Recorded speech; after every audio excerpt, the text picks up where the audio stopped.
Ob ich glaube, dass das Essen eine Brücke zum Menschen bilden kann? Oh, auf jeden Fall. Es ist immer mit einer Emotion, mit Leidenschaft verbunden, mit viel Freude, sich auszutauschen und Sachen zu probieren. Die Wertschätzung für die Arbeit, die da geleistet wird. Zelebriert Essen und Freundschaft.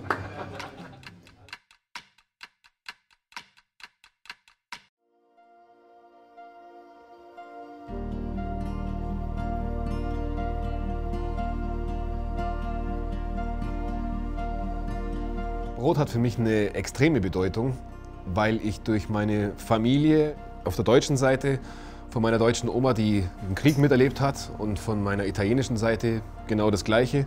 Bei uns in Italien sagt man il pane non si butta mai, also das Brot schmeißt man nie weg, weil mit trockenem Brot macht man entweder Knödel oder man verwendet es für was anderes. Die ultra vielseitige Art, es einzusetzen, begeistert mich eigentlich, und deswegen habe ich angefangen, Brot zu backen.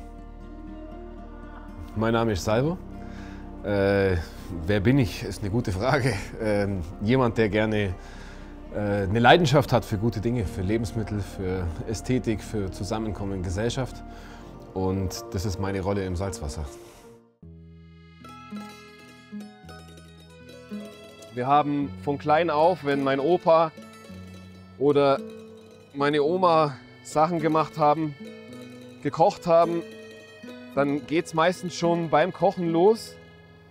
Du von dem Ragout, von der Soße mit einer Scheibe Brot schon reingehst, während es köchelt, und ein Stück abbeißt. Oder auch wenn du draußen irgendwo unterwegs bist, jemand gibt dir was zum Probieren, ein eigenes Olivenöl oder.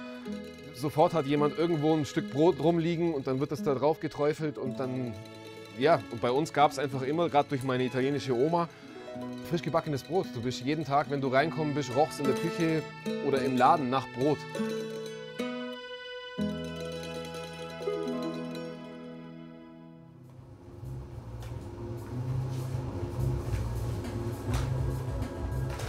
Wenn man einmal anfängt, Brot zu backen, dann hört der Prozess eigentlich nie auf, weil das Ende vom Backen ist der Anfang vom neuen Teig.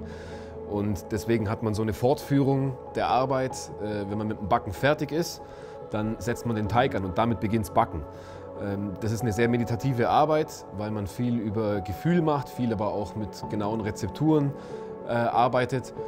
Die Teigführung ist ein ruhiger Prozess, den man auch sehen kann, weil man ja den Teig nicht einfach nur liegen lässt, sondern ihn ständig faltet und dehnt und wieder faltet. Und das über 3 Tage.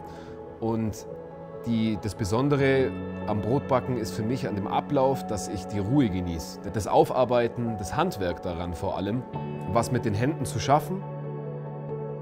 Zutaten, die ich verwende für mein Brot, ist ganz einfach. Es ist Wasser, es ist Hefe, es ist Salz, es ist Mehl und bei mir Olivenöl.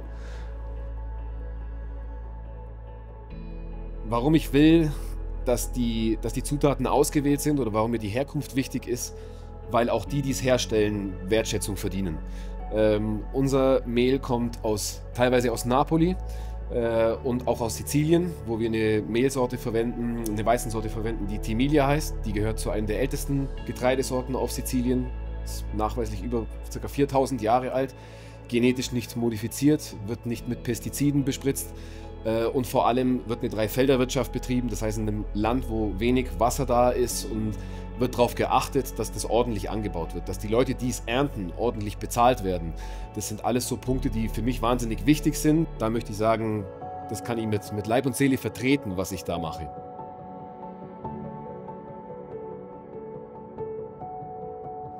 Die gehen jetzt nochmal für 30 Minuten im Gärkörbchen und können sich ein bisschen ausruhen und entspannen.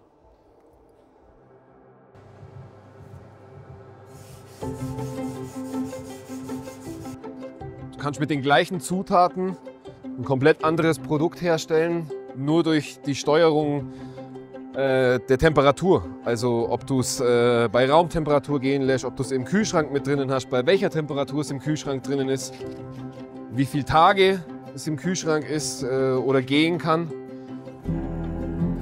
Und gerade bei einer längeren Teigführung, so wie es wir auch machen, mit einer 3-Tage-Teigführung, findet die Fermentation halt statt. Das ist wie, kannst du dir vorstellen, wie wenn du nur kurz gekochte Bohne oder Linse nimmst und du merkst, was im Magen passiert.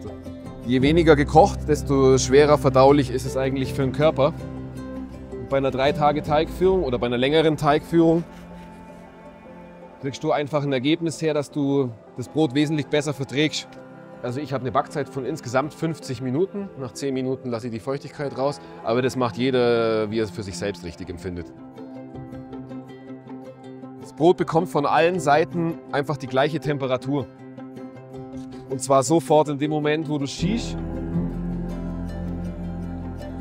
Und das hast du bei größeren Öfen nicht, vor allem durch die Thermodynamik. Das heißt, der Teig, 200 Laibe auf einmal schießt, die ziehen natürlich auch Temperatur. Und beim Brot ist gleichbleibende Temperatur am Anfang wichtig, wobei es 2 verschiedene Backarten gibt. Früher wurde mit abfallender Temperatur backt man eigentlich. Das heißt, man fängt bei einer gewissen Temperatur an. Das entscheidet der Bäcker für sich selber, wie er sein Brot backen will. Und dann wird der Ofen auf eine niedere Temperatur runtergefahren während dem Backgang. Bei dem Ofen ist es der Ventilator, weil du eine richtig gleichmäßige Wärmeverteilung hast. In großen Brotbacköfen oder industriellen Brotbacköfen hast du einfach eine Bocca, in Italien nennt man es Bocca, das ist diese Klappe hier.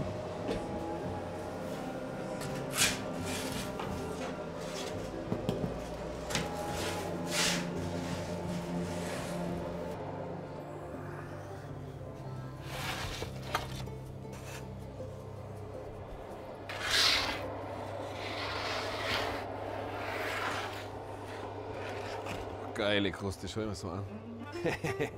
Wenn die Laibe fertig sind, nachdem sie im Ofen waren, der Geruch, der entsteht, der Geruch, der durch die Straße geht, man kriegt automatisch Appetit, man hat Lust, was zu essen, man hat teilweise Kindheitserinnerungen, teilweise laufen Leute am Laden vorbei, die reinkommen und sagen, hier riecht es nach frisch gebackenem Brot. Das ist auch nicht mehr so häufig heutzutage, dass man das mitbekommt.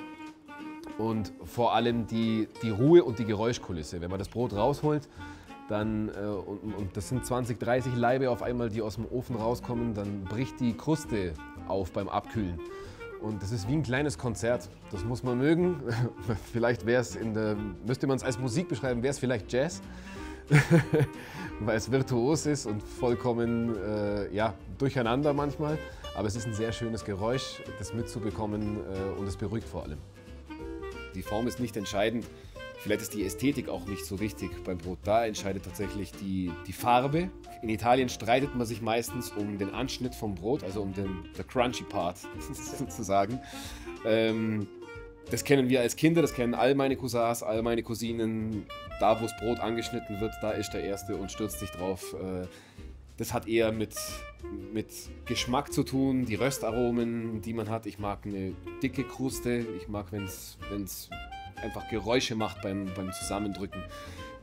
Und dann natürlich eine schöne goldgelbe, braune und manchmal auch ein bisschen dunklere Farbe.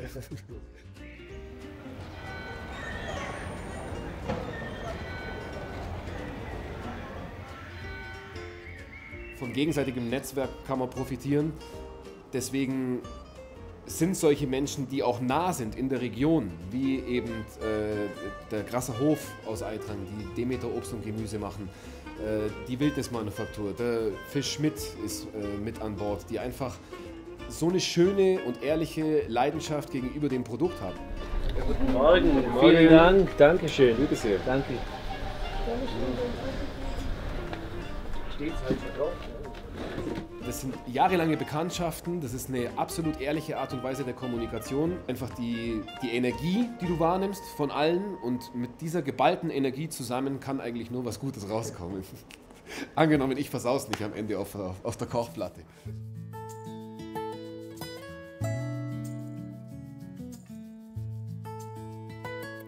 Wenn man isst, ist man im besten Fall mit Menschen zusammen. Natürlich hat nicht jeder das Privileg, 10 Leute um sich herum zu haben bei einem Mittagstisch, Frühstück oder Abendessen.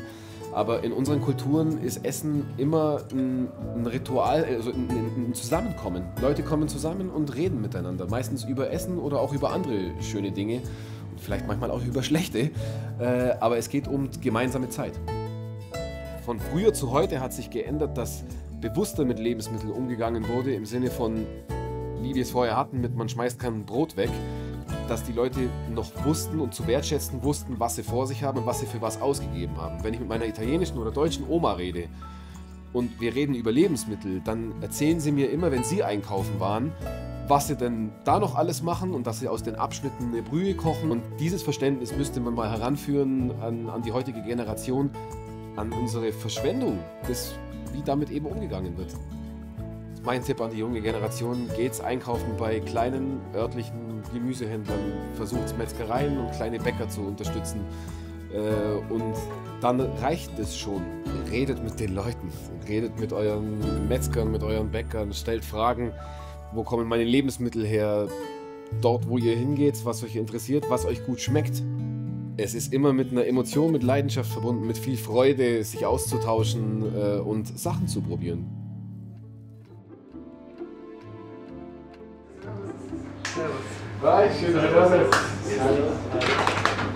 Am Ende sind wir wieder bei der Leidenschaft. Wenn jemand was mit Leidenschaft macht und sich die Mühe macht, diesen Schritt zu gehen, dann merkt man schon wieder, da steckt einfach mehr dahinter. Es ist wichtig zu wissen, woher das Essen kommt, weil man es ja zu sich nimmt und in dem Fall dann auch alles, was da drinnen ist. Müsste den Spaß wieder erkennen am Essen und das ist ein Kulturthema. Genau.